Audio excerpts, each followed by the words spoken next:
तो all dear students and friends, आप सभी का हमारे इस यूट्यूब चैनल द गौरव पाठशाला पे बहुत बहुत स्वागत है। प्रिय विद्यार्थियों, आगामी कक्षा 10 के बोर्ड एग्जाम से रिलेटेड मैं आज कुछ क्वेश्चन लेकर के आया हूँ। आज का ये जो क्वेश्चन है आलेखन कला संबंधित एक क्वेश्चन है। जैसा कि आप जानते हैं, आपका जो एग्जामिनेशन होता है वो 70 नंबर का होता है और 70 नंबर में 20 नंबर जो होते हैं, 20 अंक जो पूछे जाते हैं वो बहुविकल्पीय प्रश्न होते हैं। तो जिसमें प्रत्येक हर एक क्वेश्चन जो होता है 1 नंबर का होता है। इस प्रकार से 20 अंक मिलते हैं 20 क्वेश्चन पर। तो 20 क्वेश्चन अगर आप सही से बिल्कुल कर देते हैं तो आपको 20 क्वेश्चन, इसमें कोई दो राय नहीं है, आपको 20 में 20 आपको नंबर मिलना ही मिलना है। तो आज मैं बताने वाला हूं आपको कि कौन से ऐसे क्वेश्चन हैं जो आपके एग्जामिनेशन में आने की संभावना सबसे ज्यादा है। उन क्वेश्चनों को मैं यहाँ पे मेंशन कर रहा हूँ। एक्चुअली ये क्वेश्चन जो है ये पीवाईक्यूज भी क्वेश्चन है जो पहले पूछे जा चुके हैं एग्जाम में, और इनसे ही इन्हीं से रिलेटेड जो भी क्वेश्चन बनेंगे वो बनेंगे। तो आज आप ये क्वेश्चन को देख करके आप समझ लीजिए, जान लीजिए किस प्रकार क्वेश्चन आ रहे हैं। इससे आपको एक आइडिया मिल जाएगा आगामी परीक्षा में क्वेश्चन को प्रेडिक्शन करने का। चलिए शुरू करते हैं। सबसे पहला क्वेश्चन पर देखते हैं। सबसे पहला क्वेश्चन है मुख्य रंग कितने होते हैं। सबसे पहले बात करेंगे मुख्य रंग कितने होते हैं। तो आपको मैं बता दूं, मुख्य रंग को हम प्राथमिक रंग भी कहते हैं, और मुख्य रंग या प्राथमिक रंग दोनों एक ही होता है। तो ये जो होते हैं 3 होते हैं। कितने होते हैं? 3। अगर मैं बात करूं इन रंगों का, इन रंगों में होता है, अगर इन रंगों में होता है लाल, नीला और पीला। इस प्रकार से ये जो तीनों रंग हैं, ये तीनों रंग जो कहलाते हैं मुख्य रंग या प्राथमिक रंग कहलाते हैं। अगला पूछा जा रहा है शीतल रंग कौन सा होता है। शीतल रंग मतलब जिसको देखने से आपके मन में शीतलता आए, ठीक है, वो शांत मतलब शांति की भावना आए, तो ऐसे रंग को बोलते हैं हम शीतल रंग। तो कौन से ऐसे रंग होते हैं जो शीतल रंग कहलाते हैं? तो इसके लिए जो शीतल रंग होते हैं वो होते हैं हरा, नीला और बैगनी।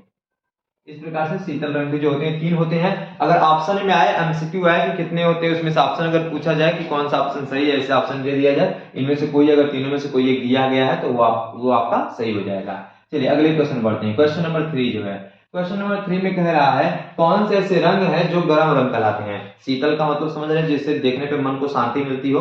गर्म रंग मतलब जिसको देखने पर मन में शांति न मिलती हो, थोड़ा सा उग्र भावना की आती हो। इस प्रकार से कौन कौन से ऐसे रंग होते हैं? तो ये होता है लाल, नारंगी और पीला। तो ये जो होते हैं रंग गरम रंग भी कहलाते, गरम रंग कहलाते हैं 3 रंग। अगला है उष्टवाल चक्र में कितने रंग होते हैं। तो इसमें क्रम से उष्टवाल चक्र बनाया जाता है, उसमें कुल 8 रंग होते हैं। ये आपको याद रखना है, बहुत इंपॉर्टेंट क्वेश्चन है। चलिए द्वितीय रंग किसे कहते हैं। तो मैं आपको बताऊं द्वितीय रंग क्या होता है। तो जब दो रंगों को जब एक ही अनुपात में मिलाया जाता है, तो दो रंगों को मिलाने के बाद जो रंग बनता है वही रंग कहलाता है द्वितीय रंग। ओके, तो इस प्रकार से कोई द्वितीय रंगों में अगर बात किया जाए तो कौन कौन से रंग द्वितीय रंग के अंतर्गत आते हैं, तो आता है नारंगी, हरा और बैगनी। जब दो रंगों को समान अनुपात में मिलाया जाता है तो उसके बाद जो रंग बनता है वही रंग कहलाता है द्वितीयक रंग। और द्वितीयक रंग के अंतर्गत ये 3 रंग आते हैं जिन्हें नारंगी, हरा और बैगनी रंग कहते हैं। चलिए अब आते हैं क्वेश्चन नंबर 6 पे। तटस्थ रंग कौन होता है, कौन से होते हैं?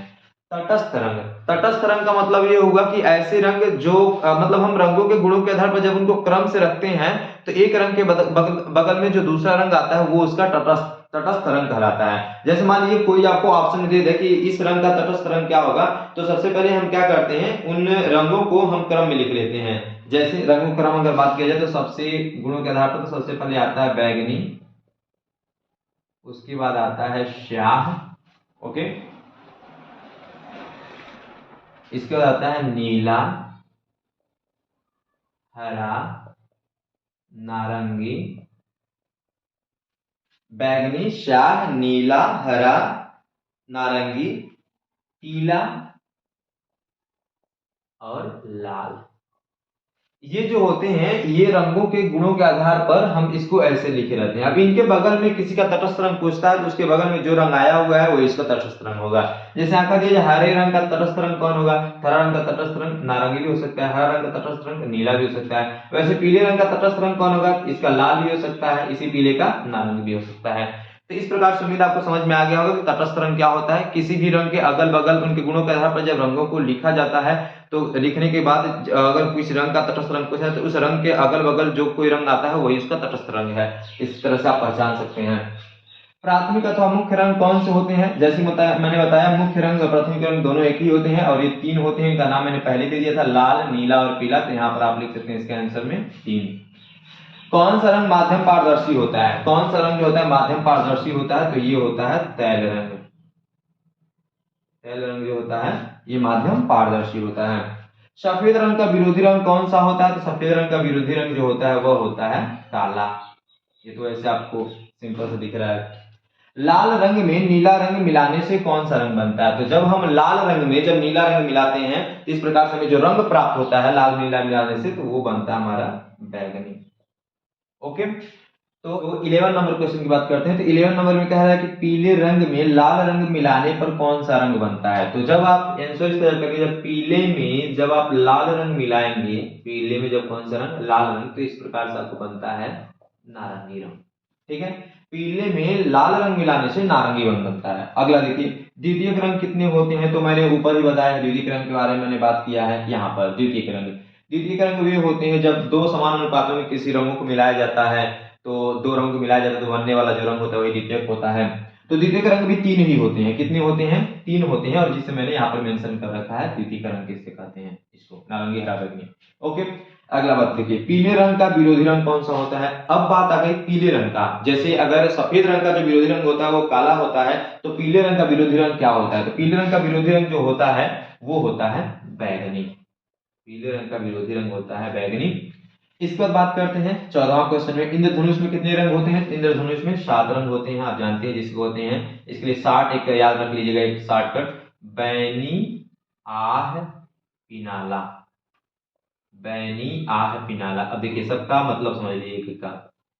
बै से होता है बैगनी, नी से मतलब होता है नीला, आ से मतलब होता है आसमानी, ह से होता है हरा, ई से होता है पीला, ना से नारंगी और ला से लाल। इस प्रकार से 1 2 3 4 5 6 7 इस प्रकार से जो एक जो इंद्रधनुष होता है, इंद्रधनुष में 7 रंग होते हैं। उसके लिए एक शॉर्टकट आपको पता होना चाहिए। कला शब्द किस भाषा का है? तो कला शब्द जो किस भाषा का है? कला शब्द जो है आपके संस्कृत भाषा से लिया गया है। कौन सी पेंसिल से बनाई गई रेखा सबसे अधिक काली होती है? बोल रहा है, क्वेश्चन में कह रहा है कि कौन सी पेंसिल से बनाई गई रेखा जो होती है सबसे अधिक काली होती है। तो इसका आंसर हो जाएगा 2B। 2B पेंसिल से बनाई गई रेखा जो होती है सबसे ज्यादा काली होती है। इस बात को जरूर याद रखिएगा। ठीक है, अगर अगला बात कर रहा है कि हल्की रेखा, हल्की रेखा की बात कर रहा है तो कौन सी पेंसिल से बनाई गई रेखा सबसे हल्की होती है? तो ये होती है 6H। 6H रेखा से बनाई गई जो 6H पेंसिल से बनाई गई जो रेखा होती है वो काफी ज्यादा औरों की अपेक्षा हल्की होती है।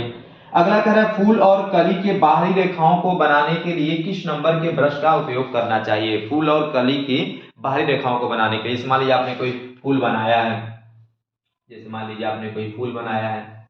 अब फूल का जो बाहरी जो रेखा होगा, अब ये जो बाहरी जो रेखा है ये बाहरी रेखा, इसको करने के लिए, ड्रा करने के लिए आप कौन से ब्रश का आप यूज करेंगे? तो आप तो ऐसे माइंड लगा सकते हैं अपना, एक खुद का सोच सकते हैं इस चीज को कि जो बाहरी जो है किनारा, इसको अगर हमें करना है तो इसके लिए हमें पतला से पतला ब्रश चाहिए। इसलिए अगर आपका ऑप्शन जो होगा, ऑप्शन में 4 जो दिए रहेंगे, जो सबसे कम नंबर का ब्रश होगा उसी को आपको चूज करना है।